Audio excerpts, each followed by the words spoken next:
오늘 4월 마지막 주일 하나님께서 저와 여러분에게 주시는 말씀은 창세기 5장 21절에서 24절 말씀으로 에녹의 부활 신앙으로 살라, 에녹의 부활 신앙으로 살라, 이러한 제목으로 말씀을 선포하겠습니다. 오늘 하나님의 말씀이 선포될 때에 부활하신 예수님이 여드레 만에 예수님의 제자들이 있는 그곳에 나타나셔가지고 평강이 있을지어다 라고 하시면서 평강을 빌어주시고 말씀을 제자들에게 주셨는데, 그 주님이 오늘도 여기에 오셔서 우리에게 말씀해 주신다고 하는 설레임과 긴장의 마음을 가지고 귀를 기울이고 말씀 받는 일에 집중함으로 말미암아 오늘도 전해지는 그 말씀이 우리 성도님들 마음 가운데 들려지고 깨달아지고 은혜가 되고 믿음이 되어서 부활 신앙으로 살면서 승리하는 모두가 될 수 있기를 주님의 이름으로 축원합니다. 한번 따라합니다. 에녹의 부활 신앙으로 살라. 한 번 더 합니다. 에녹의 부활 신앙으로 살라. 지난주에 부활주의를 맞이해서 본문 말씀을 보면서 에녹의 부활 신앙에 대해서 두 가지 말씀을 드렸습니다. 하나는 이 땅에 있는 에녹을 하나님께서 데리고 가심은 부활의 예표로 보여주셨다라고 하는 겁니다. 다시 말씀드리면 하나님께서 이 땅에 살고 있는 에녹을 데려고 가신 것은 우리로 하여금 부활 신앙의 소망을 가지고 살라고 하나님께서 데리고 가신 겁니다. 우리 사랑하는 성도들이 이 땅 가운데 살아나가면서 그냥 신앙생활 하는 것이 아니라 진짜 부활 신앙을 가지고 우리가 살고 그 부활 신앙으로 무장해서 우리 주님이 이 땅에 다시 오실 때에 우리도 들림받고 공중에서 주님을 만나고 천년 왕국에 들어가서 천년 동안 주님과 더불어서 왕노릇하는 우리 모든 성도들이 될 수 있기를 주님의 이름으로 축원합니다. 그다음 또 하나 말씀드리는 것은 에녹에게 있어서 부활 신앙은 영적 전환점이 있었다라고 하는 겁니다. 영적인 터닝 포인트가 있었는데 그것은 에녹이 65세에 무두셀라를 낳고 그가 하나님과 동행했다, 그렇게 말씀하고 있습니다. 무두셀라를 낳기 이전에는 어떤 삶을 살았느냐? 낳기 이전의 삶은 율법적인 신앙생활, 무두셀라를 낳기 이전 65년 동안은 형식적인 신앙생활, 껍데기 신앙생활, 알맹이 없는 신앙생활, 생명 없는 신앙생활을 했던 겁니다. 그런데 무두셀라를 낳고 그 이후부터는 여기를 기점으로 해가지고 복음의 신앙생활을 하고 알맹이 있는 신앙생활을 하고 주님 생명으로 사는 신앙생활을 하고 진짜 아버지 하나님이 기뻐하시는 참 믿음의 삶을 살아간 것을 우리가 보게 됩니다. 성경 말씀 가운데 볼 것 같으면은 모든 하나님의 사람이 다 어떤 신앙생활을 하느냐고 하면 영적인 전환점이 있는 신앙생활. 예수님의 제자 베드로도 그가 영적인 전환점을 두 번 맞이합니다. 하나는 마태복음 4장에서 갈릴리 바다에서 고기를 잡고 있다가 예수님의 부름을 받습니다. 나를 따라오너라, 내가 너희로 사람을 낚는 어부가 되게 하리라. 그때의 베드로는 배와 그물을 다 버려두고 예수님을 따름으로 말미암아 예수님의 제자가 되고 예수님께 배우고 예수님께 함께 먹고 자면서 예수의 사람으로 따라가는 영적 전환점을 마태복음 4장에서 맞이하고 있는 거예요. 그러다가 또 한 번 베드로가 영적 전환점을 맞이하는데 그게 언제냐고 하면 사도행전 1장과 2장입니다.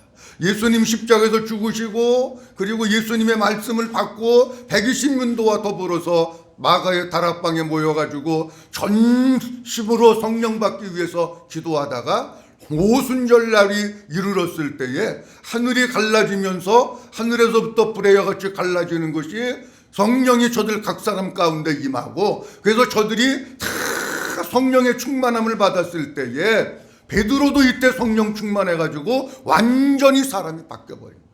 옛날에는 내가 예수 믿는다고 하는 거, 내가 예수님의 제자라고 하는 거 담대하게 고백하지 못하고 그냥 쑥스럽고 창피하고 그랬는데, 이제는 완전히 바뀌어가지고 유대인들 앞에서 담대하게 외치면서 설교를 합니다. 너희가 십자가에 못 박아 죽인 이 예수를 하나님이 살렸다. 하나님이 그 예수를 주와 그리스도로 삼으셨다. 그 예수님이 하나님의 아들이다. 예수 믿어야 구원받는다. 담대하게 막 외치는 거예요. 완전히 베드로가 마가의 다락방에서 성령 받고 완전히 바뀌어버린 거예요. 우리 성도님들도 신앙생활을 10년 했느냐 20년 했느냐 그것도 물론 중요하지만 더 중요한 게 있습니다. 내게 있어서 신앙생활의 어떤 영적인 터닝포인트가 마련되어 가지고 이것을 기점으로 해서 이전의 삶은 내가 그냥 왔다 갔다 아무것도 모르고 그냥 안 오면 좀 찝찝하고 그러니까 왔다 갔다 했는데, 이걸 기점으로 해서 전혀 새로운 영적인 신앙생활을 하는 걸, 그게 재림을 준비하고 있는 에녹의 부활신앙하고 같은 거예요. 사랑하는 성도 여러분, 그냥 왔다 갔다 하는 신앙생활 하지 말고 여러분들 신앙생활에 영적인 어떤 계기, 영적인 전환점을 맞이해가지고 여러분들의 신앙이 날마다 새로워지고 날마다 생기가 넘치고 여러분들의 신앙생활이 변화될 수 있기를 주님의 이름으로 축원합니다. 저도 이 말씀을 보면서 제 자신은 영적인 전환점이 몇 번이나 있을까, 뭐 있는 거 다 말씀드릴 수는 없지만은 크게 저 자신을 보면 한 두 가지인 것 같아요. 저는 주일학교 때부터 교회를 다녔습니다. 주일학교 때부터 교회를 다녔는데 고등학교 2학년 때 그 하기동 시골교회에 전도사님이 한 분 오셨어요. 근데 하나님이 어떤 전도사님을 보냈느냐고 하면 부흥 강사 전도사님을 보냈어요. 그분은 신학교 다니면서 전국에 다니면서 부흥회를 인도하는 부흥 강사 전도사님을 갖다가 시골 조그만 교회, 그때 뭐 사례비도 제대로 못 주는 교회, 조그만 교회니까 시골에. 근데 그분이 오셔서 얼마나 열심히 학생들을 가리키고 주일학교를 지도를 하고 그런지 고등학교 2학년 때 제가 그 전도사님에게, 지금은 목사님 되어가지고 사역하시다가 얼마 전에 하나님이 부르셔서 세상을 떠나셨어요. 근데 그때 은혜 받고 제가 고등학교 2학년 때부터 새벽기도 다니기 시작하고 고등학교 2학년 때 내가 하나님 앞에 헌신하고, 그리고 고등학교 3학년 졸업 맞고 바로 한눈 팔 겨를도 없이 성결대학교 들어가서 공부하고, 고등학교 2학년 때 제가 그 영적인 전환점을 맞춰. 만약에 제가 그때 그 은혜를 못 받았다고 할 것 같으면은 글쎄 제가 뭐가 됐을지 잘 모르겠어요. 근데 그때 은혜 받고 내가 하나님 앞에 헌신합니다. 고등학교 2학년 때. 여러분, 우리 학생들 수련회 보내는 거 중요합니다. 그때 은혜 받아야 돼요. 아멘. 그때가 중요한 거예요. 그 다음에 또 하나의 제가 제 자신에게 있어서 영적 전환점은 언제냐고 하면 한 3년 반 전쯤 같아요. 제가 이 숫자 계산은 잘 못합니다. 3년 반 전쯤 같은데, 그때 옛날에도 물론 복음을 깨닫긴 깨달았습니다만은 뭔가가 한 2%가 부족했던 거예요. 근데 그때 한 3년 반 전쯤에 복음을 깨닫고, 그리고 복음으로 살면서 복음을 전하다가 보니까 여러분들은 제가 잘 모르겠어요. 근데 제 자신이 변화가 되는 거예요. 제 자신이. 왜? 내 안에 계신 주님 복음으로 살고 내 맘대로 안 살고 주님이 말씀하시는 대로, 주님이 기뻐하시는 대로 살아가고, 내가 하는 게 아니라 내 안에 계신 주님이 하시고, 그 삶을 살아가다가 보니까 여러분들은 얼만큼 바뀌었는지 제가 잘 모르지만 제 자신이 자꾸 이렇게 바뀌어가고 있는 거예요. 사랑하는 성도 여러분, 우리 성도님들이 그냥 교회나 왔다 갔다 하고 예배 시간에 와서 앉아있다가 그냥 가지 말고 진짜 예배 드리는 데 집중하고, 목마른 사슴이 시냇물을 찾기에 갈급한 같이 갈급한 마음으로 예배에 집중하고 하나님 말씀을 받는 가운데 그 말씀이 여러분들 속에 들어가서 여러분들을 살리고 여러분들의 영혼을 새롭게 하고 여러분들이 날마다 영적 터닝 포인트를 마련해서 변화되고 새로워지는 역사가 있어질 수 있기를 주님의 이름으로 축원합니다. 자, 오늘은 에녹의 부활신앙에 대해서 이어서 말씀드리려고 합니다. 첫째로, 에녹의 부활신앙은 마지막 심판을 준비하는 신앙이라고 하십니다. 에녹의 부활신앙은 마지막 심판을 준비하는 신앙이에요. 오늘 본문 말씀을 가만히 보면은 에녹이 언제부터 이렇게 영적인 전환점을 맞이했을까? 무두셀라를 낳고 그랬잖아요. 그러니까 에녹의 영적인 전환점과 무두셀라와는 아주 밀접한 관계가 있는 거예요. 성경 말씀 같이 한번 보도록 합니다. 창세기 5장 22절 말씀 다 같이 봅니다. 22절입니다. 시작. 무두셀라를 낳은 후 300년을 하나님과 동행하였으며 자녀를 낳았으며. 아멘. 잘 보세요. 무두셀라를 뭐한 후? 낳은 후. 무두셀라를 낳은 후 300년을 하나님과 동행하였으며. 그렇게 말씀하고 있어요. 그러니까 에녹이 무두셀라를 낳고 300년을 동행했다고 하는 것은 무두셀라라고 하는 아들이 갖고 있는 이름 속에 있는 이름 속에. 여러분, 무두셀라라고 하는 이름의 뜻은 어떤 뜻을 가지고 있느냐면 투창의 사람이다, 그런 뜻입니다.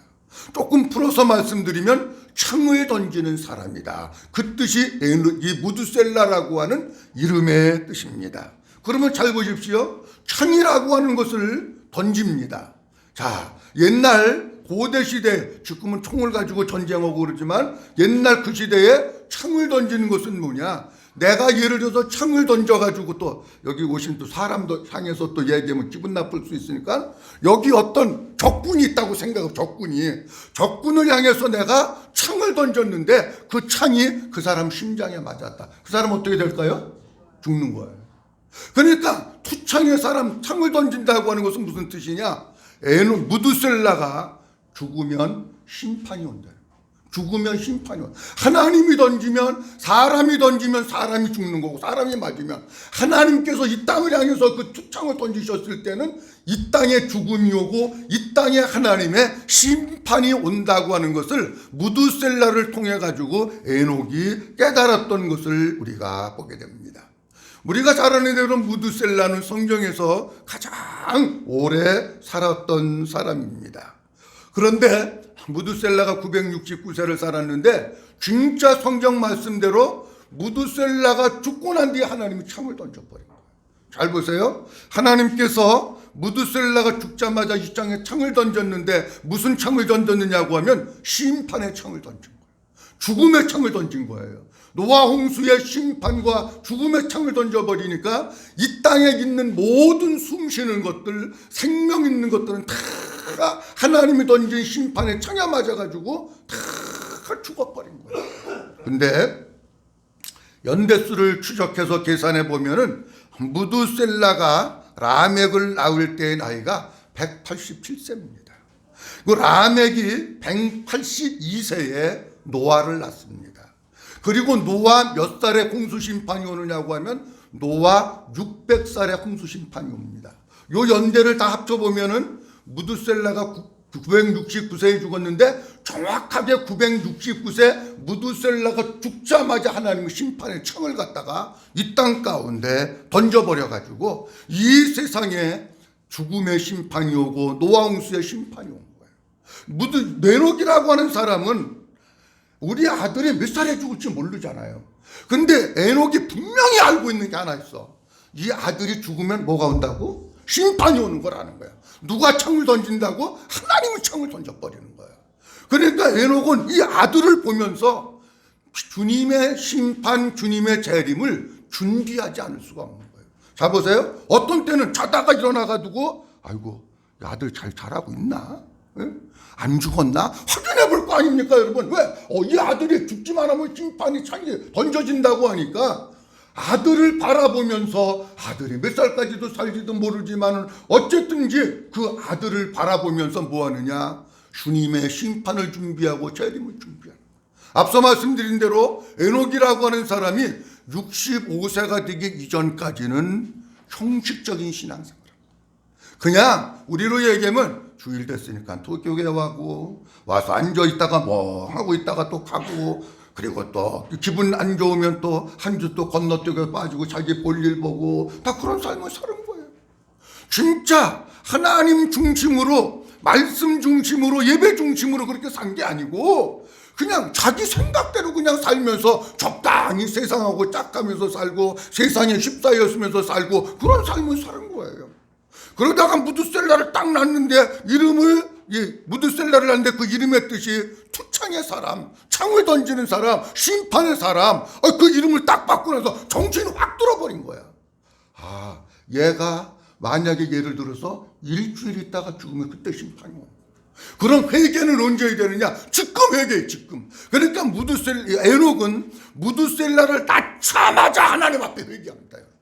낳자마자 하나님 앞에 회개하고, 그리고 그때부터 복음의 신앙생활을 하고, 나를 십자가에 못 박고 내 안에 계신 예수님으로 신앙생활을 하고 다시 오실 제 주님을 맞을 준비를 하면서 믿음의 삶을 살아나가고 있는 거예요. 사랑하는 성도 여러분, 우리의 신앙생활은 어떻습니까? 우리는 지금 어떻게 신앙생활하고 있습니까? 우리가 분명히 아는 거 있습니다. 우리 주님이 이 땅에 오실 때는 안 믿는 사람들에게 복음 전해가지고 구원받게 하려고 이 땅에 오시는 거 아닙니까? 우리 주님이 천사장의 호령과 나팔 소리로 이 세상에 다시 오실 때에는 이 땅을 심판하시기 위해서 오십니다. 알곡과 쭉정이를 구분하시는 심판, 깨어있는 자와 잠자는 자, 슬기로운 다섯 처녀와 미련한 다섯 처녀, 준비된 자와 준비되지 못한 자, 그리스도의 신부와 그리스도의 신부를 심판하시고 그들을 데리고 가기 위해서 오시는 거지. 안 믿는 사람 흔들어 깨워가지고 복음이 뭐다, 예수 믿어야 된다, 그거 위해서 오시는 거 아니에요, 여러분. 그러니까 우리에게는 지금 에녹이 무드셀라를 바라보면서 언제 죽을지 모르는 것과 같이 우리에게는 분명한 사실은 우리 주님은 다시 오십니다. 믿으시면 아멘. 더 크게 아멘. 우리 주님 다시 오시는 거 분명한 거예요. 근데 언제 오는지 알아요, 몰라요? 언제 오는지 모릅니다. 언제 오는 거 알면 이단입니다. 왜? 성경에 우리 주님도 모른다고 그랬어. 언제 오시지는 모르지만 주님이 오시는 건 분명한 거야. 그러면은 한 50년 있다가 내가 깨어 있어야지. 그러면 늦습니다. 언제? 지금 회개하고 지금 준비하는 사람이 내일도 준비하고 모레도 준비하면서 사는 거예요. 율법적인 신앙생활, 형식적인 신앙생활, 껍데기 신앙생활 걷어쳐버리고 진짜 우리가 아버지 앞에서 두렵고 떨리는 마음으로 우리 주님이 언제 오실지는 모르지만 전 세계가 돌아가는 상황을 제가 성경적으로 보니까 그렇게 많게 남은 것 같지는 않다. 그런 생각은 합니다. 언제 오실지 모르지만 어쨌든 지금 이 세상 돌아가는 모든 것들이 성경 말씀에 예언된 그대로 지금 돌아가고 있어요. 사랑하는 성도 여러분, 우리 주님이 이 땅에 오실 때는 심판하시기 위해서 오십니다. 그런데 심판하시기 위해서 오시는데 그때 도망갈 수도 없습니다. 에녹과 같이 에녹이 무드셀라를 보면서 예수 그리스도의 심판을 준비하고 하나님의 심판을 준비하면서 살았던 것과 같이 우리는 우리 주님을 바라보고 주님을 붙들면서 그 주님이 언제 오실지 모르는데 오늘도 깨어있고 준비하고 성령으로 충만하고 하나님의 생명으로 살고 부활의 소망을 가지고 살아가는 여러분이 모든 성도들이 될 수 있기를 주의 이름으로 축원합니다. 둘째로 에녹의 부활 신앙은 하나님과 동행하는 신앙이라고 하십니다. 한번 따라합니다. 에녹의 부활 신앙은 하나님과 동행하는 신앙이라고 하십니다. 창세기 5장 22절 말씀 보도록 합니다. 무드셀라를 낳은 시작. 무드셀라를 낳은 후 300년을 하나님과 동행하며 자녀를 낳았으며. 잘 보세요. 무드셀라를 낳은 후 300년을 하나님과 뭐하며? 한번 따라합니다. 동행하며. 24절 말씀 봅니다. 24절입니다. 에녹이 시작. 에녹이 하나님과 동행하더니 하나님이 그를 데려가심으로 세상에 있지 아니하였더라. 한번 따라합니다. 에녹이 하나님과 동행하더니 뭐 하더니? 동행하더니. 그러니까 에녹의 부활신앙은 우리 주님이 땅에 다시 오시고 심판이 오고 부활하는데 어떻게 신앙생활을 해야 되는 거냐? 그 구체적인 방법이 뭐냐고 하면 하나님과 동행하는. 사랑하는 성도 여러분, 신앙생활을 하는데 교회 안에서는 하나님과 동행하는 것 같은데 밖에 나가서 여러분들 마음대로 사는 게 아니라 날마다 하나님과 동행하면서 살 수 있기를 주님의 이름으로 축원합니다. 무드셀라를 낳고 복음을 깨닫고 무드셀라를 낳고 회개하고 무두셀라를 낳고 구원의 확신을 받고, 무두셀라를 낳고 하나님의 생명으로 거듭나고, 무두셀라를 낳고 부활에 대한 소망을 가지고 살았습니다. 그러면서 어떻게 했느냐? 하나님과 동행했다. 그렇게 말씀합니다. 여기 동행했다고 하는 말은 동행하다, 길을 걷다, 행진하다, 거닐다, 그런 뜻입니다. 그렇다면 에녹은 하나님의 뜻을 정확하게 아는 거예요.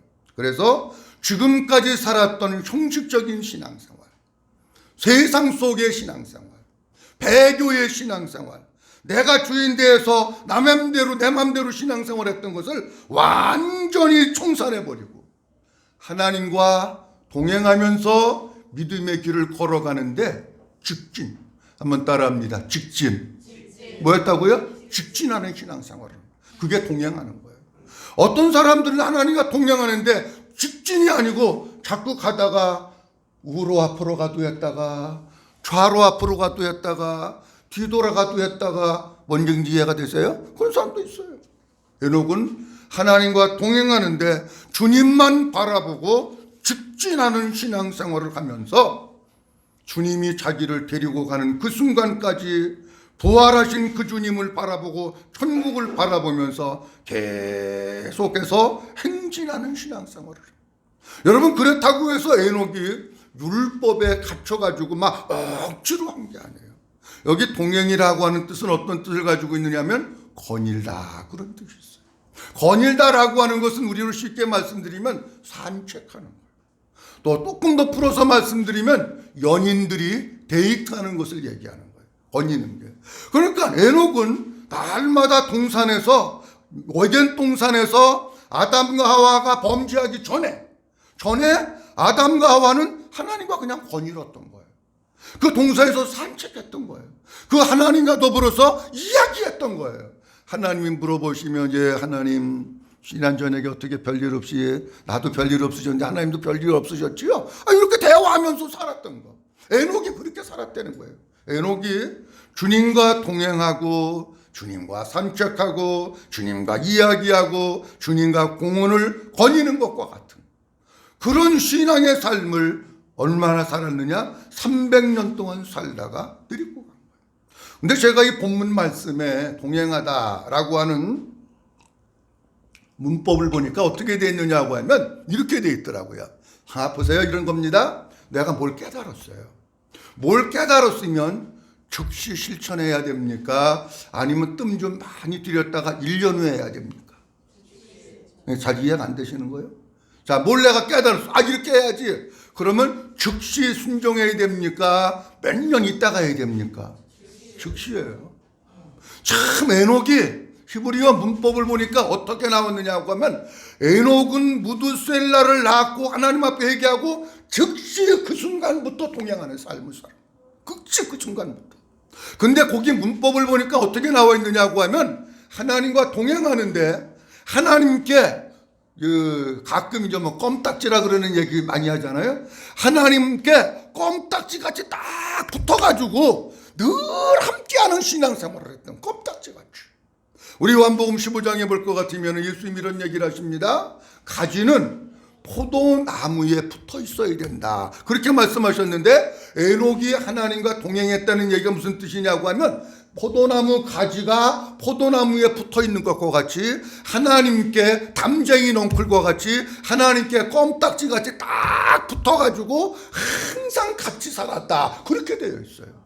근데 그렇게 되어 있으면서 또 하나 문법이 뭐냐고 하면은 완료형을 썼더라. 완료형은 무슨 뜻이냐고 하면 이런 뜻이에요. 그렇게 껌딱지같이 하나님께 붙어서 하나님과 같이 산책하고 하나님과 같이 이야기하고 데이트하고 하다가 어느 순간에 한 10년쯤에다가 300년 동안 동행했는데 예를 들어서 200년쯤 오다 보니까 너무 길어. 그래가지고 중간에 포기하고 하나님 내가 앞으로 생각해봐도 한 100년은 더 살 것 같걸랑요. 200년 동안 했으면 많이 했잖아 하나님. 그러니까 50년은 내가 세상에 가서 놀다가 50년 후에 올게요. 안녕히 계세요. 다음에 봐요. 아니 그게 안 해. 그렇게 안 했다는 거예요. 완료형을 썼다고 하는 것은 무슨 뜻이냐고 할 것 같으면 그렇게 즉시로 하나님 앞에 그렇게 살기로 하고 껌딱지같이 붙어서 주님이 아버지 하나님께서 그를 데려가시는 순간까지 그렇게 살았다는 거예요. 아멘. 사랑하는 성도 여러분, 하나님이 우리에게 뭘 깨닫게 하실 때 미루지 마십시오. 아버지가 기뻐하는 거 아닙니다. 에녹은 지체함이 없이 즉시 그렇게 살고 하나님과 껌딱지같이 붙어가지고 계속 산책하고 거닐면서 사는데, 하다가 힘들다고, 하다가 시험 왔다고, 하다가 누가 나 핍박한다고, 하다가 고난왔다고 중실하진 않았어요. 마지막 아버지 하나님께서 에녹을 부르셔서 데리고 올라가시는 그 순간까지 에녹은 하나님과 동행했어요. 이 에녹을 보면서 우리의 신앙생활은 진짜 고쳐야 될 것도 많고 얘기해야 될 것도 많다. 사랑하는 성도 여러분, 깨달은 말씀 지르다 미루지 마십시오. 즉시 순종하고 하나님께 붙어있고, 그리고 하나님과 산책하고 하나님과 이야기하고, 힘들고 어려움이 있다고 여러분들 가던 길을 중간에 포기하지 말고 주님이 우리를 데리고 가시고 주님이 우리를 부르시는 그 순간까지, 최후의 순간까지 잘 달려가는 우리 성도님들이 될 수 있기를 주의 이름으로 축원합니다. 세 번째로는 에녹의 부활 신앙은 하나님을 기쁘시게 하는 신앙이라고 하십니다. 한번 따라합니다. 에녹의 부활 신앙은 하나님을 기쁘시게 하는 신앙이라고 하십니다. 에녹의 부활 신앙은 어떤 신앙이냐? 하나님을 기쁘시게 하는 신앙이에요. 히브리서 11장 5절 말씀 다 같이 보도록 합니다.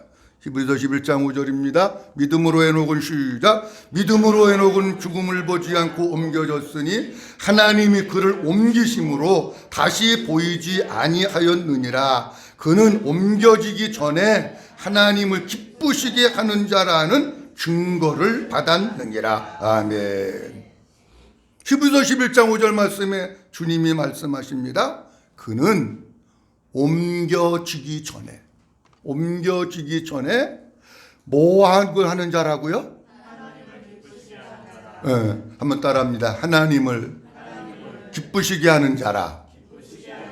뭐 하게 하는 자라고요? 기쁘시게 하는 자라고.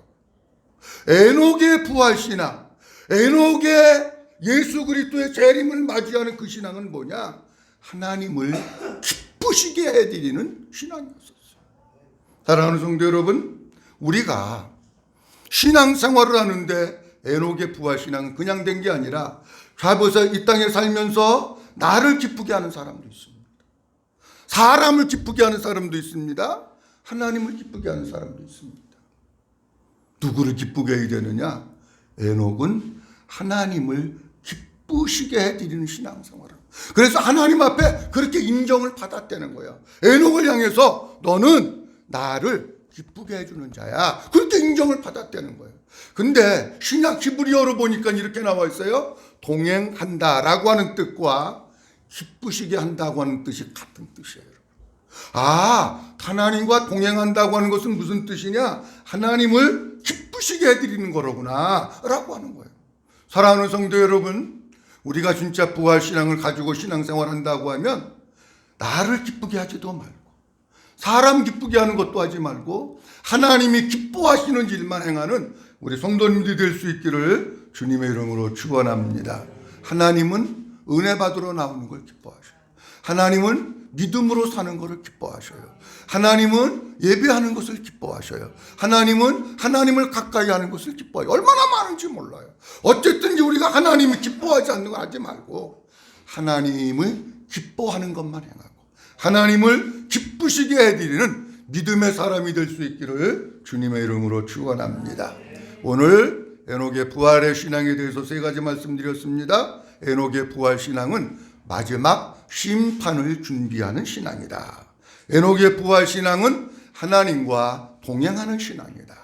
에녹의 부활 신앙은 하나님을 기쁘시게 해드리는 신앙이다. 말씀드렸습니다. 아무쪼록 우리 모든 성도님들 한 분 한 분이 오늘 말씀 마음 가운데 잘 새겨서 우리 주님이 세상에 다시 오시는 재림과 심판을 준비하고 하나님과 다 함께하고 하나님만 기쁘시게 해드리는 믿음의 삶을 살아가는 우리 모두가 될 수 있기를 주님의 이름으로 축원합니다.